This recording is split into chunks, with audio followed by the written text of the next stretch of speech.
Donald Trump, আরেকটি বয়সের নাম আছে নেতানিয়াহু। গরু যে সুন্দর, যে দাম নিছে বালা, এরকম বালা গরু আর বাজারে আইয়ে না।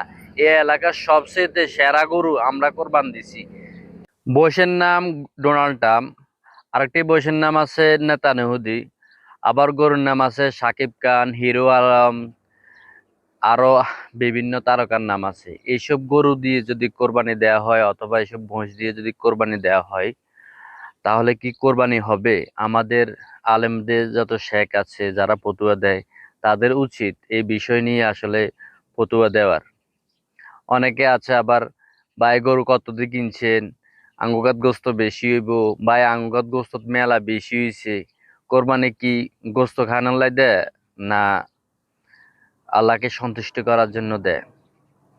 বাংলাদেশে 90% মুসলমান, কিন্তু 90% মুসলমান থাকলেও মুসলমান হইলেও মুসলমানের বেশিরভাগ মানুষ মুসলমানের যে বিষয়গুলোর প্রতি নলেজ থাকা দরকার, এগুলো আসলে মুসলমানরা নলেজ অর্জন করে না। এটা আমাদের ব্যর্থতা, এটা আমাদের সরকারের ব্যর্থতা, আমাদের জাতি হিসেবে ব্যর্থতা।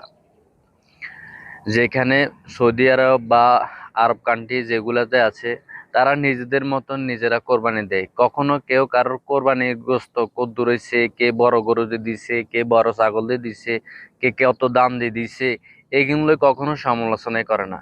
বাংলাদেশে এই তো কোরবানি আসতেছে, ভাই আপনাকে গরু কত দিয়ে কিনছেন, আঙ্গ গরু যে সুন্দর, যে দাম নিছে বালা, এরকম বালা গরু আর বাজারে আইয়ে না। এই এলাকার সবচেয়ে সেরা গরু আমরা কোরবান দিছি।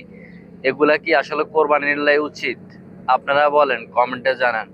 আর বিশেষ করে আমরা যারা প্রবাসীরা আছি, প্রবাসীরা বাংলাদেশে কোরবানি দিই, কিন্তু আমাদের আসলে প্রবাসে থাকি, বাংলাদেশে কোরবানি দিই, এটা আমাদের বড় একটা অর্জন। আমরা দিতে পারি, আল্লাহ রাব্বুল আলামিন আমাদেরকে তৌফিক দিছে। কিন্তু আমাদের সবচেয়ে বড় দুঃখ হলো, যখন ঈদ আসে তখন আমাদের মনটা খারাপ হয়ে যায়। কারণ আমরা ফ্যামিলি থেকে অনেক দূরে থাকি, অনেক ত্যাগ করি, তারপরও আমরা আসলে ফ্যামিলির কাছে দাম পাই না। সবাই ভিডিওটা শেয়ার করে দিবেন। ভালো থাকবেন, ফলো সাবস্ক্রাইব দিয়ে পাশে থাকুন।